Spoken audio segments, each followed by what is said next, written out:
funciones de un apóstol. Las funciones de un apóstol.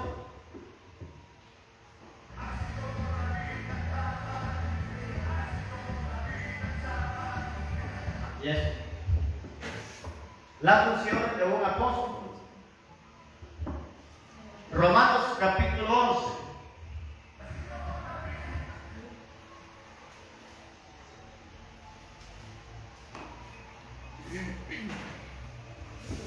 Vayan a Romanos capítulo 11. Voy a estar enseñando el título, las funciones de un apóstol.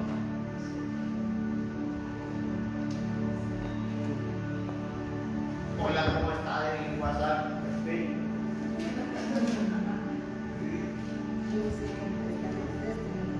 Y les digo porque estoy compartiendo ahorita la predicación.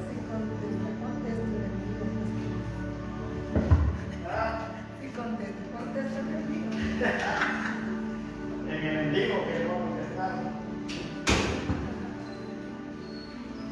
Las funciones de un apóstol, hemos estado viendo lo que era acerca del ministerio profético y hoy hemos estado enseñando acerca del oficio o ministerio apostólico. Ahora, ¿cuál es el énfasis de enseñar esto? Porque la iglesia en los últimos tiempos hemos dicho que es una iglesia apostólica y profética, pero la gente no sabe qué es eso. Por eso la última enseñanza va a ser una iglesia apostólica y profética. Vamos a saber qué es en sí la iglesia, pero para saber qué es una iglesia apostólica y profética debemos saber las características, funciones o qué es un profeta, por lo profético. Y debemos de estudiar el oficio de un apóstol para saber cuáles son las señales, el llamado y también las funciones de un hombre bajo este oficio. Entonces, la Biblia nos enseña que el fundamento de la iglesia se llama Jesús. Antes de ir a Romanos capítulo 11, ponga ahí su separador. Vamos a ir a Efesios capítulo 2. Que después de Gálatas.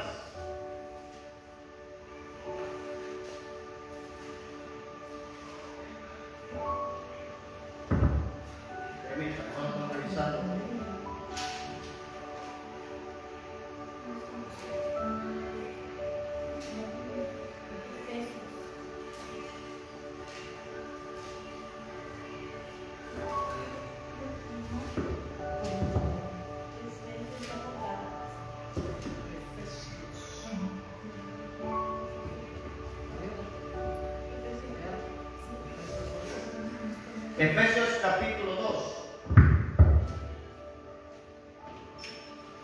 Vamos a ver traducción en lenguaje actual.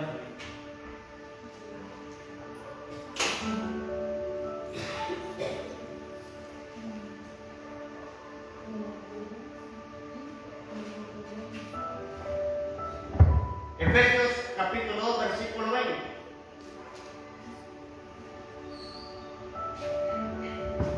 Efesios 2:20 dice: edificamos.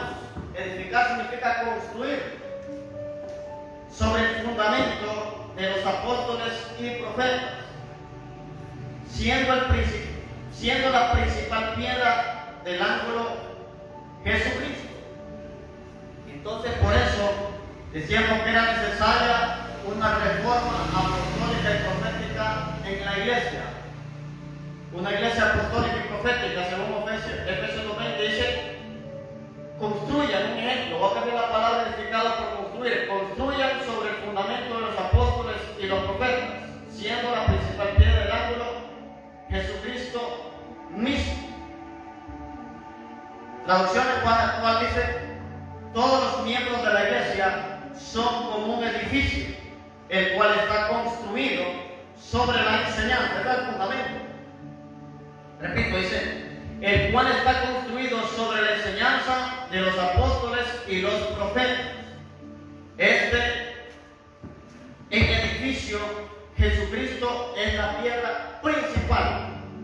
En este edificio, Jesucristo es la piedra principal. Fundamento significa, en la traducción igual actual, enseñanza. Pero ¿cuál es la enseñanza que le van a dar los apóstoles y profetas? Y le van a dar la enseñanza de Cristo. Porque Él es la piedra principal de la cual toda obra no caerá. Por eso el mismo Señor dijo que edificáramos sobre la roca, que es Jesucristo. Entonces, este texto se ha tergiversado y se ha enseñado mal, porque la gente piensa que los apóstoles y los profetas son los fundamentos de la iglesia. No, son los que enseñan el fundamento apostólico y profético, o sea, son los que transmiten la enseñanza, porque ningún hombre va a ser fundamento sino Jesucristo. O sea, la enseñanza apostólica es la enseñanza de Jesús. Entonces, si nos ponemos ahí donde dice apóstoles y profetas, no solamente se refiere a los del Nuevo Testamento, sino también el Antiguo Testamento. Nos vamos a Romanos capítulo 11, las funciones de un apóstol. Romanos capítulo 11, versículo 13. Digo el apóstol Pablo, porque a vosotros hablo, gentiles, por cuanto yo soy apóstol a los gentiles, honro mi ministerio. ¿Quiénes son los gentiles? Nosotros, o sea, los no judíos, los no israelitas. ¿Por qué tomé este versículo? Porque Pablo, siendo llamado apóstol de Jesucristo, sabía cuál era su asignación específica. Les he dicho que todo profeta debe saber cuál es su asignación específica. Todo pastor debe saber cuál es su asignación específica. Todo evangelista debe saber cuál es su asignación. Nadie puede hacer lo que otro está haciendo. Nadie puede ir donde otros van, a menos de que Dios lo haya enviado. El apóstol Pablo ya estaba claro y definido en su llamado, y su llamado era predicarle a los gentiles. Cuando ven que el apóstol Pablo fue enviado a los gentiles, ¿qué podemos pensar nosotros? Que Dios se acordó de usted y de mí. Porque para los judíos, según solo ellos podían obtener salvación, pero Dios pensó en toda la humanidad, no solamente en su pueblo de Israel. Israel es el pueblo escogido por Dios, pero por Israel los demás íbamos a conocer la salvación, porque el propósito de Israel es ser luz a las naciones.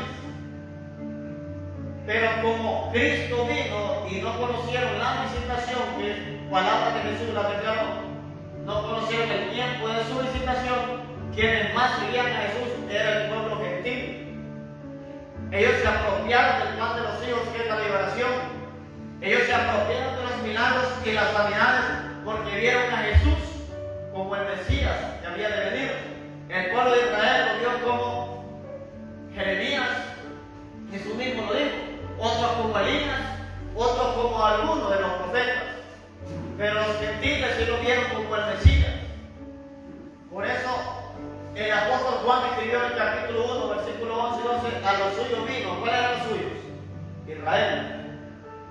Pero Israel no le recibió, dice. Mas a todos dice lo que le recibieron, o sea, algunos israelitas y el mayor porcentaje de gentiles. A los que creen, dice que en su nombre. ¿Cuál nombre es? Hijo de Dios. No solamente hijo de José, como hijastro, ¿verdad? Lo miraban como hijo de José, pero como hijastro, o sea, de la carne, como el hijo del carpintero. Pero no lo miraban como hijo de Dios. A los que creen en su nombre y como hijo de Dios, dice, le dio potestad. O sea, le dio autoridad de ser hechos hijos de Dios. Jesucristo le predicó a judíos, también le predicó a gentiles. Pero él venía directamente para su pueblo y su pueblo lo rechazó. Pedro y los demás apóstoles empezaron a predicarle a todo el pueblo de Israel. Pero Saulo tuvo un encuentro en Hechos capítulo 9 con Jesús y lo envió al pueblo gentil. Por eso esta carta es dirigida a ¿quiénes? A los romanos. O sea, ¿dónde queda Roma? Es la capital de México. Geografía. Roma queda en Europa. Roma es la capital de Italia. Ahora, ¿por qué juega un papel importante Roma también en el Evangelio de Jesucristo? De ahí sale la Iglesia Católica. Y iglesia católica, apostólica, ¿hay qué? Y romana. Yo no quiero hablar de historia de la iglesia. Estamos viendo las funciones de un apóstol. Roma juega un papel importante porque era el imperio que gobernaba en los tiempos de Jesucristo. Entonces, ¿quiénes azotaron a Jesús? Los romanos. Roma era el imperio gobernante. Antes de Jesús era Grecia. Antes de Grecia fue Medo-Persa y antes de los Medo-Persas fueron los babilonios en los tiempos de Daniel. Entonces Roma era la bestia que miró el profeta Daniel, que era una bestia que devoraba y desmenuzaba. Entonces el imperio romano prácticamente era una bestia porque arrasaba con todo. Eran duros, eran tiranos, no como los gobiernos de nosotros. Por eso Jesucristo les enseñó amor a la gente y era difícil enseñar amor donde había odio y control, manipulación y donde tenían sometido a un pueblo. O sea, Jesús le habló a su pueblo judío que se sometieran a las autoridades y Roma era el gobierno de él. Les enseñó que se amaran los unos a los otros porque ellos odiaban a los romanos. ¿Quién va a querer a alguien que le fastidie? Nadie. Y cuando Jesús le dijo, si alguien te pide que va a destacar con una mía, ve con el nos, le estaba diciendo que si un soldado romano le decía, quieren esta carga hasta allá, y si nos rayaban en la cárcel, porque Roma abusaba de su autoridad. Entonces le decía, si les piden que vayan con una mía, vayan con el nos. No era entre ellos mismos, sino contra el imperio romano. Entonces Roma tenía una pena de muerte llamada la crucifixión. Jesucristo no fue el único ni los ladrones muertos. De esa manera murieron miles de personas con delitos fuertes, ladrones, violadores, asesinos, eran crucificados en los tiempos de Roma. O sea, esa era la pena capital que había para los delincuentes. ¿Quién merecía ir a la cruz? Nosotros, ¿verdad? Pero le voy a decir a alguien, aparte de usted había un hombre que iba a ir a la cruz y lo soltaron por Cristo. Se llamaba Barrabás. San Barrabás, entonces en la fiesta siempre liberaban a uno y soltaron a Barrabás y Jesús entra por Barrabás. Pero Barrabás representa su pecado y su maldición. Una vez enseñé bajo el título yo, aquí todavía no era techo, era de tierra, aquí todo feo. A veces estornudaba yo por el polvo porque zapateaban, ya levantaban polvo. Dios me dio una enseñanza titulada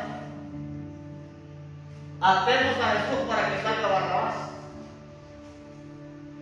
Así me dijo el Espíritu Santo, atemos a Jesús para que salga Barrabás. O sea, si nosotros nos hacemos uno con el Señor, toda maldición va a salir, todo pecado, vamos a ser libres de él. Entonces es necesario que Barrabás saliera, o sea, el pecado, la maldición saliera, aunque Jesús tenía que entrar ahí.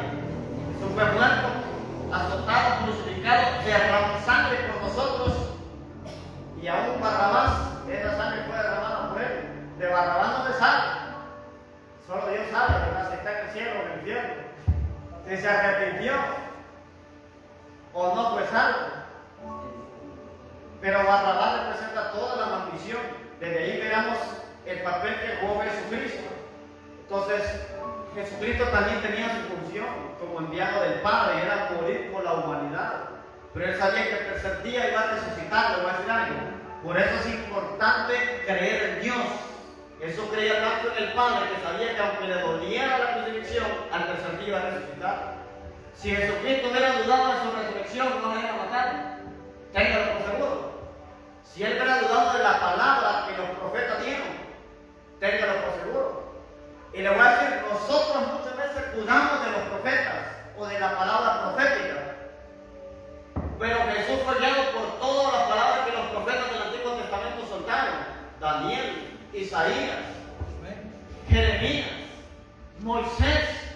¿Cuál fue la palabra profética que soltó Moisés y aparece en el libro de los Hechos? Le dijo al pueblo de Israel, profeta al igual que yo levantará Jehová, a él oiréis. Y toda alma que no oyera aquel profeta, dice, será desarraigada. Estaba hablando de Cristo. O sea, se le fue atribuido un ministerio profético. ¿Por qué? Porque traía la revelación del Padre.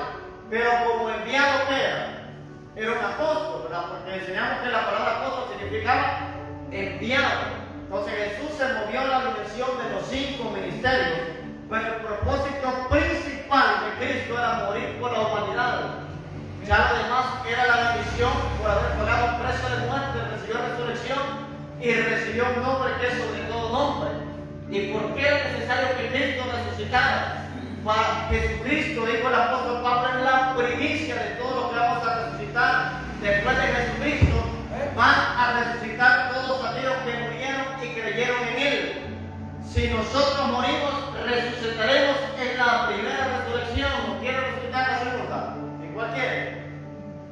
La primera es para salvación y arrebatamiento, la segunda es para condenación. O sea, los primeros que van a resucitar son los que murieron en Cristo. ¿Y van a resucitar cuándo? Cuando Cristo venga por la iglesia. Si Él viene hoy, pues nos vamos en el aire y todos esos que están en el cementerio van a empezar a resucitar y se van a ir en el aire también. Es algo sobrenatural. Entonces, el apóstol Pablo sabía que su llamado era al pueblo gentil, al pueblo no judío. Pero quiero que vayamos a Gálatas capítulo 2.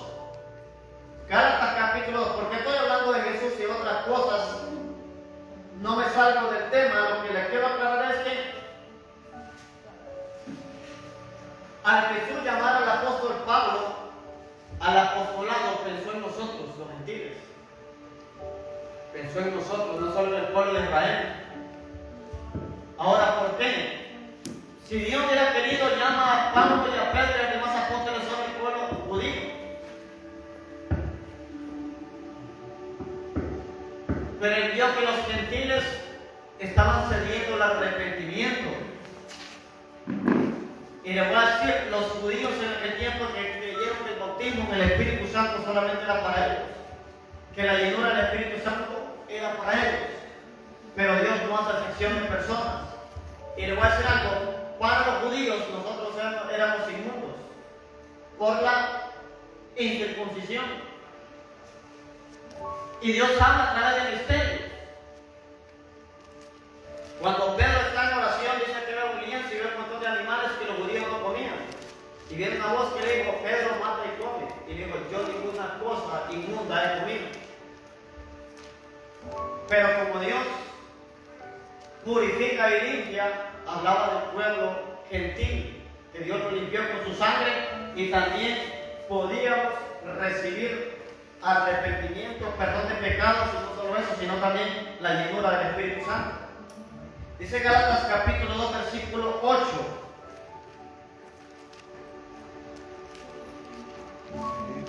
Pues el que actuó en Pedro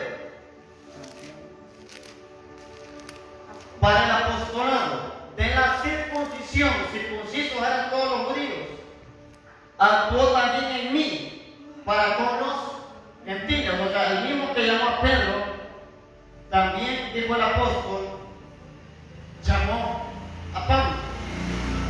Y reconociendo la gracia que le había sido dada a Jacobo, Cefas y Juan, que eran considerados como columnas, nos dieron a mí y a Bernabé la diestra, en señal de compañerismo, o sea, para que sean juntados junto con los apóstoles, para que nosotros fuésemos a los gentiles, escuchen, para que nosotros fuésemos a los gentiles y ellos a la circuncisión.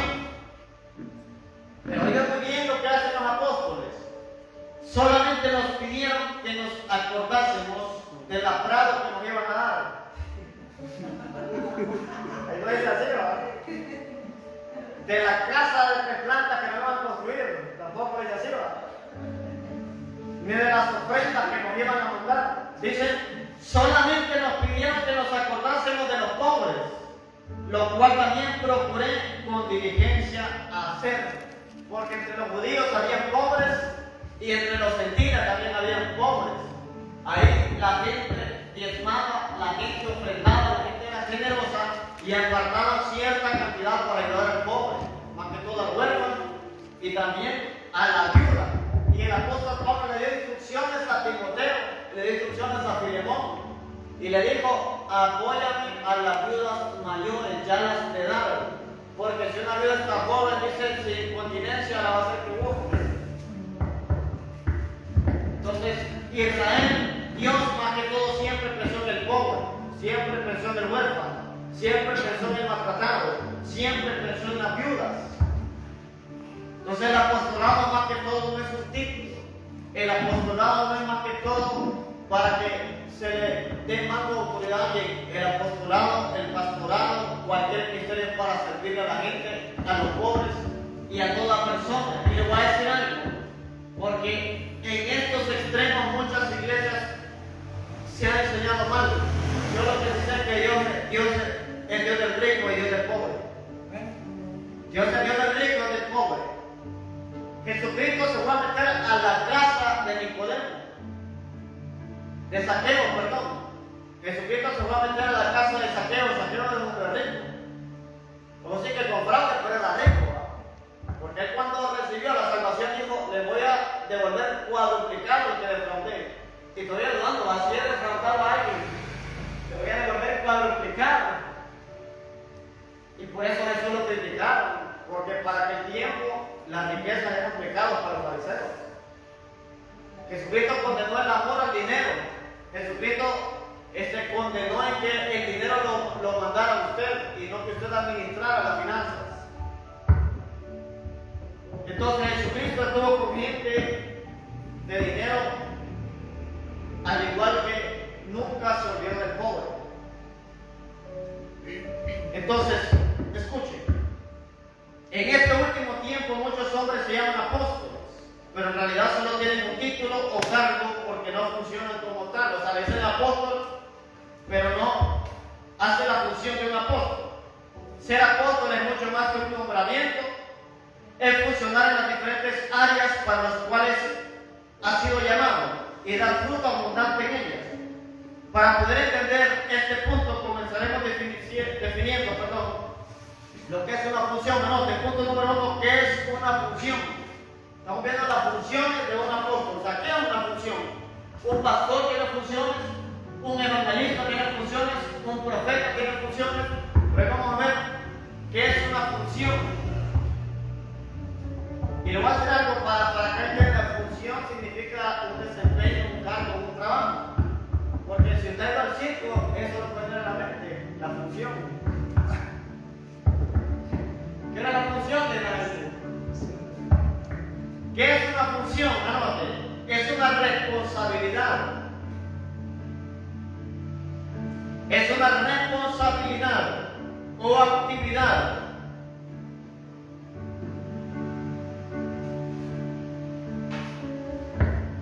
Es una responsabilidad o actividad relativa a un cargo o llamado.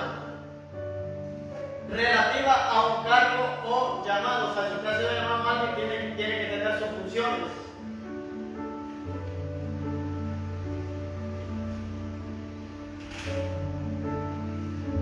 Definición 2 es el desempeño de un cargo.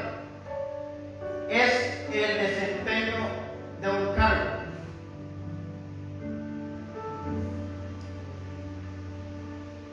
Es el desempeño de un cargo.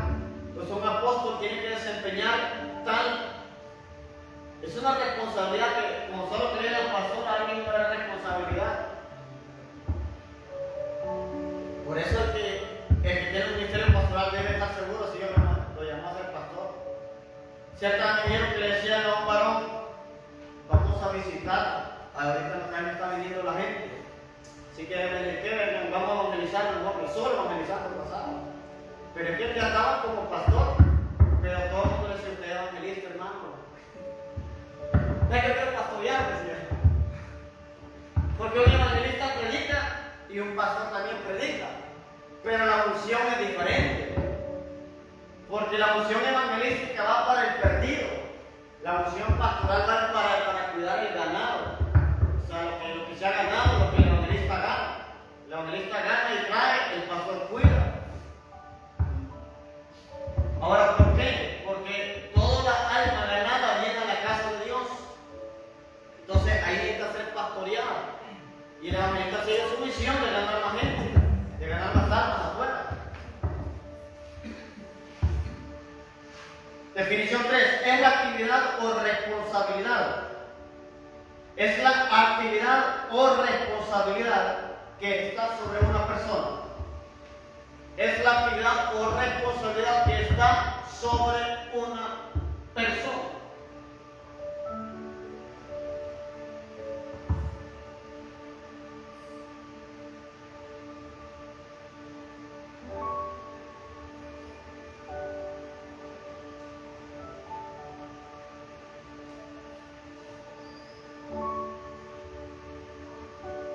Anote el punto número 2. Los apóstoles pueden funcionar. Los apóstoles pueden funcionar como tales cuando operan. Los apóstoles pueden funcionar como tales cuando operan.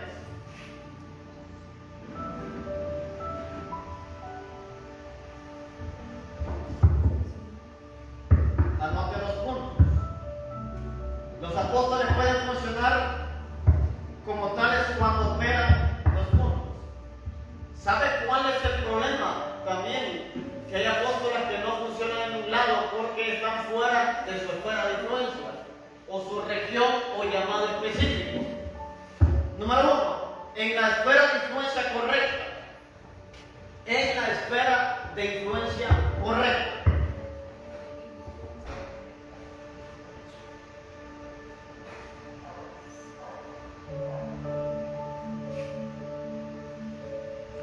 En la esfera de influencia correcta. ¿Qué es una esfera de influencia? Es el lugar donde usted fue asignado. Por ejemplo, si un líder está en la guama, esa es su esfera de influencia en la guama. Ahí puede hacer guerra espiritual, ahí puede agarrar como los espíritus como que está en lucha libre. Porque esa es su esfera de influencia, pero si salta a otro lado donde no ha sido enviado, entonces iba a tener problemas. No es que los demonios lo van a sacar corriendo, sino que la unción no lo va a respaldar. Porque la unción suya tendrá que ir creciendo. A día de entregarme, Dios una ciudad me entregó un barrio. Y yo tenía diferentes influencias en ese barrio. Ya hoy tengo a nivel de ciudad, por eso yo no me meto a otro lado donde Dios no me dice que vaya. Y no digo de predicar, digo de hacer otras cosas como guerra espiritual. Por eso cuando uno es invitado a otra ciudad, quien le da la autoridad viene a través del otro pastor, le da la autoridad en esa región.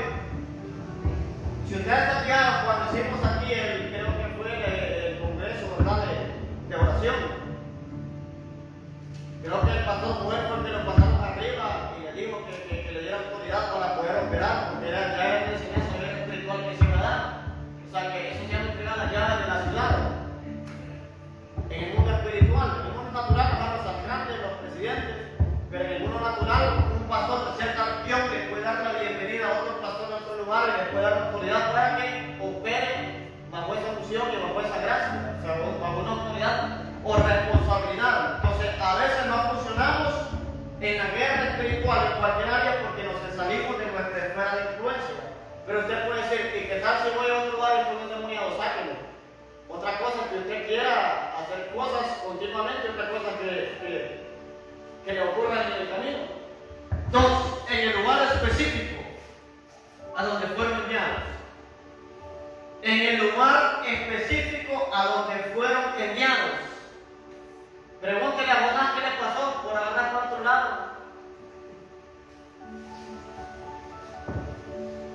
¿Y dónde puedo ver a Jonás? Para decirle en la Biblia. Jonás lo mandaron para Nínive y él pagó el boleto para Tarsis. A veces la gente se le envía para un lado y agarra para otro. Y entonces, usted va a fluir donde Dios lo envía. Dice que en el lugar específico donde fueron enviados, Nínive estaba en pecado. Nínive iba a ser destruida, entonces tenía que enviar a un hombre. Y le voy a decir algo.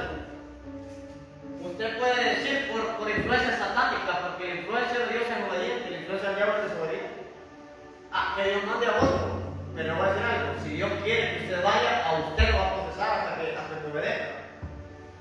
Cuando Dios quiere enviar a otro, no lo hubiera llamado a usted. Hay momentos en los cuales nosotros no queremos y otros nos va a cubrir. Pero hay momentos que Dios quiere que seamos nosotros Y ahí vienen los procesos. Y de ahí le echa la culpa al diablo. Y a veces son las malas decisiones porque el diablo en ningún momento metió las manos ahí donde Jonás.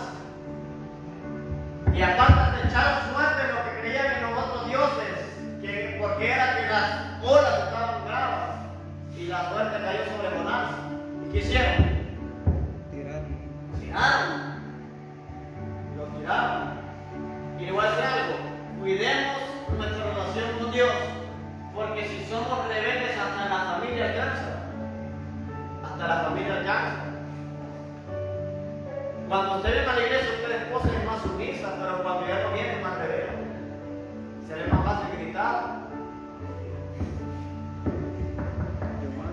Entonces Jonás era el problema y estaba metiendo problemas a aquellos otros que eran en barco. Se metió problemas a los demás. Entonces aquellos no tenían problemas. Lo sacaron.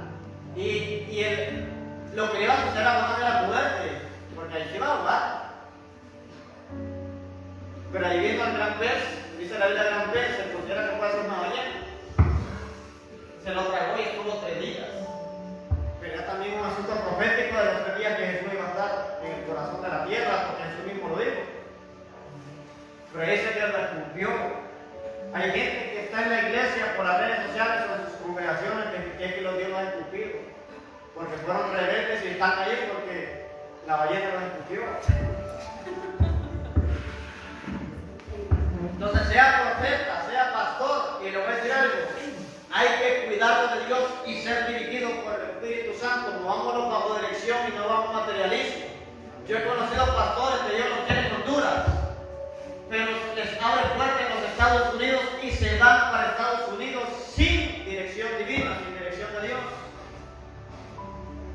Y si vamos sin dirección de Dios, podemos fracasar o no podemos dar fruto.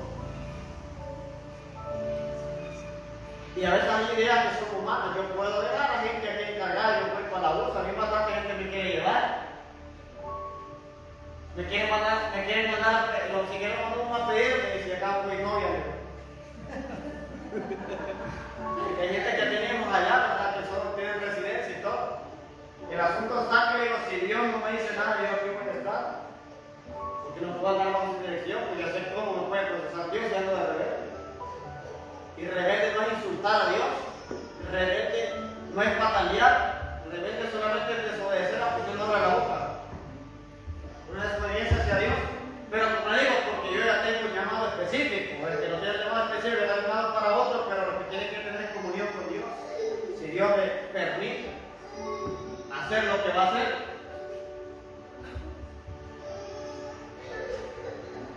Donde son recibidos y aceptados como tales. 3. Donde son recibidos y aceptados como tales.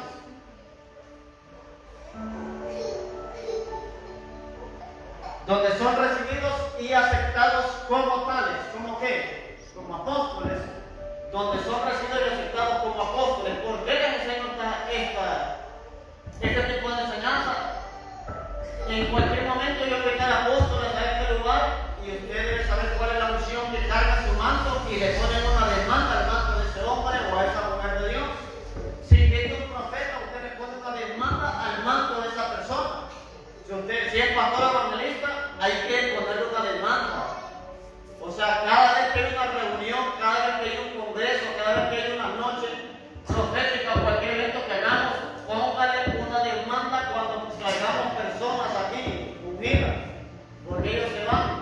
Ellos se están transmitiendo a su casa espiritual continuamente, pero nosotros necesitamos que el cuerpo de Cristo también nos ministre, que hombres y mujeres de Dios nos impartan de lo que ellos han recibido y han acumulado durante años. Necesitamos la unción nosotros de los 5 ministerios, porque esto no quiere decir que descartamos los demás. Necesitamos la unción de los 5 y ser impartidos por los 5 ministerios, toda la iglesia. Entonces, si hay un apóstol entre la ciudad, hay que reconocerlo como apóstol. Hay que recibir la unción apostólica que está sobre ese hombre o esa mujer de Dios. 4. Donde es reconocida su paternidad. Donde es reconocida su paternidad. Son los padres dan herencia. Entonces, donde reconocemos la paternidad divina, donde reconocemos la paternidad de Dios, somos bendecidos por Dios, pero también donde reconocemos la paternidad apostólica, recibimos la paternidad de la unción de un hombre o mujer bajo el oficio apostólico. Sí, en la misión específica que le fue encomendada. En la misión específica que le fue encomendada. En la misión o misión específica que le fue encomendada. A cada apóstol Dios le da una misión. Y si se sale de esa misión, no va a operar como tal.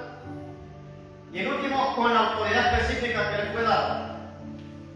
Con la autoridad específica que le fue dada. Usted tiene autoridad como creyente, pero un pastor tiene autoridad pastoral. Un evangelista tiene autoridad como evangelista. Un profeta también tiene autoridad profética.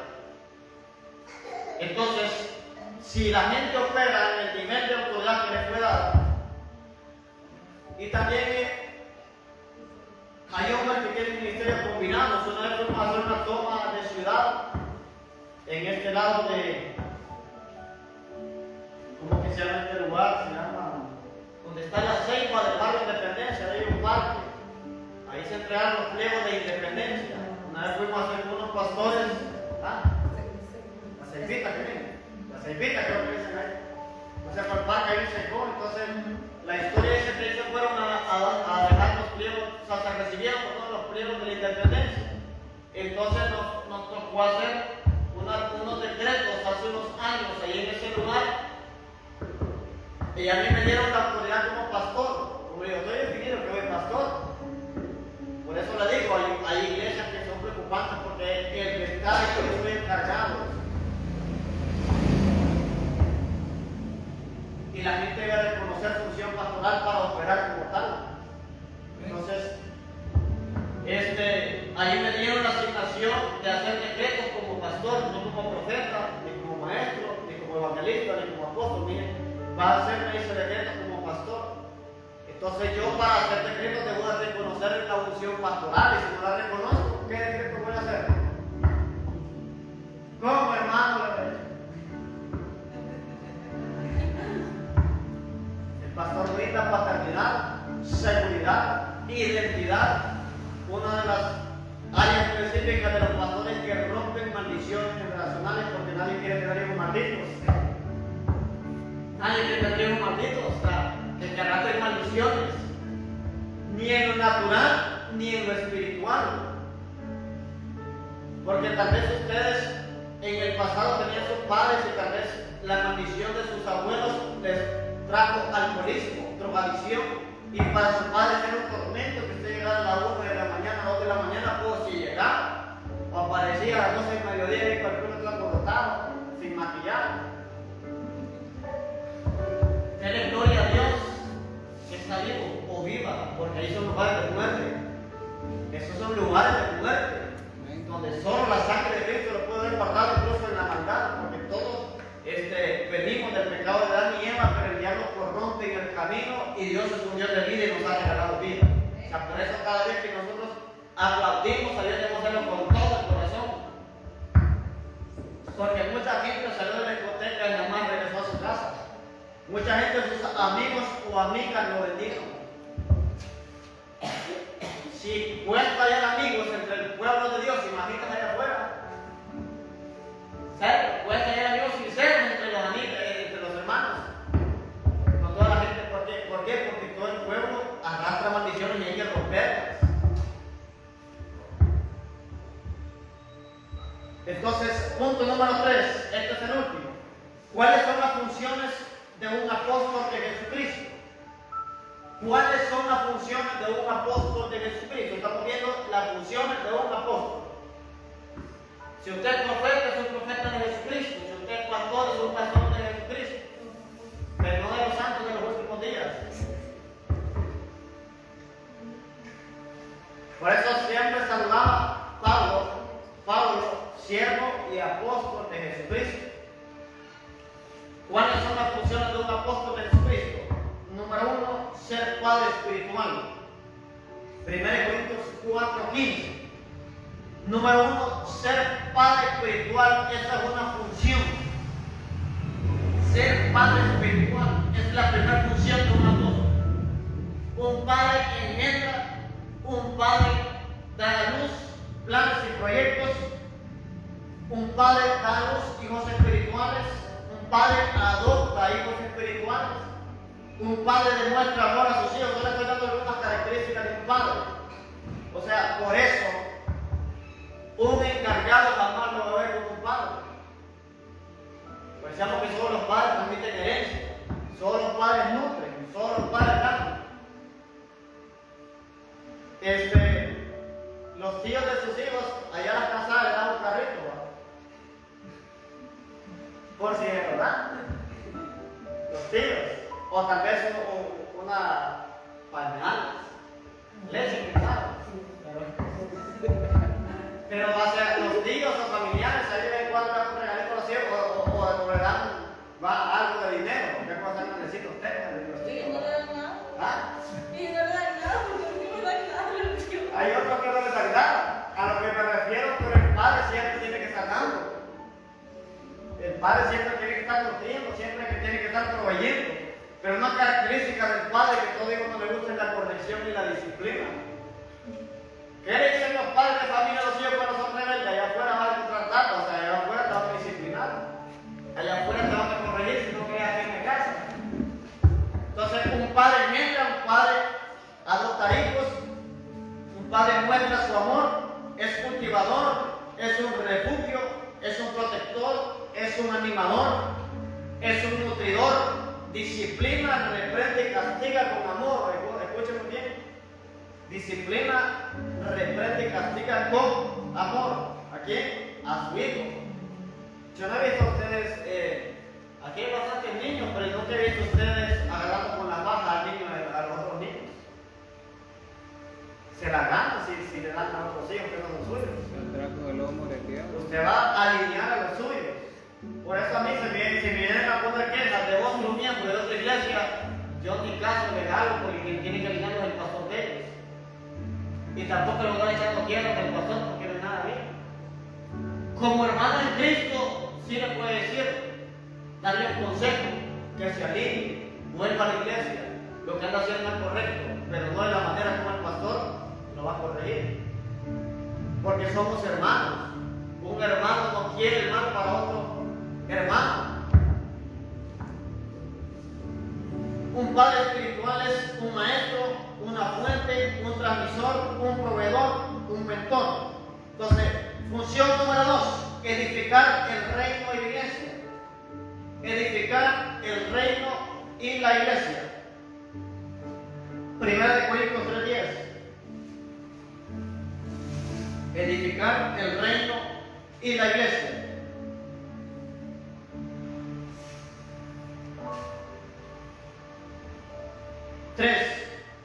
Establecer el fundamento de la doctrina apostólica.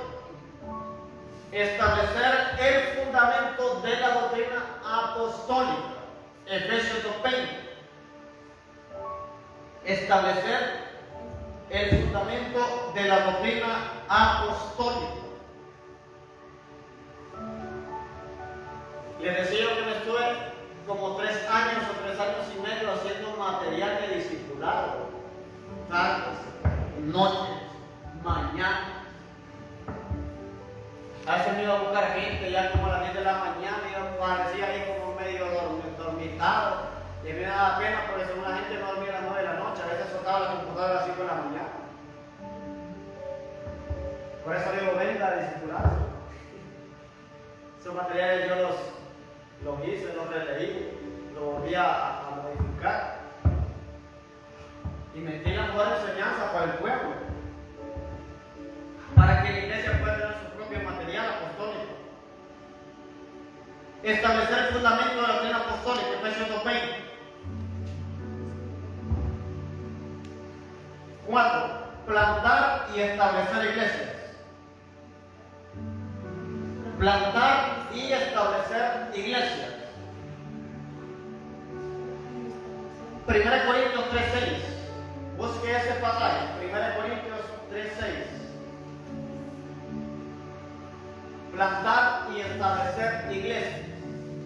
Esta iglesia es fundada, esta iglesia es plantada, pero necesitamos plantar iglesias también fuera de esta ciudad de Comayagua. Necesitamos establecer, plantar significa sembrar algo en un suelo nuevo. 1 Corintios 3:6 dice: yo planté, Apolo regó, pero el crecimiento lo ha dado Dios. Entonces es cierto. Así que ni el que plantes algo ni el que riega, sino Dios que da el crecimiento. O sea, si plantamos, vamos a cosechar. Pero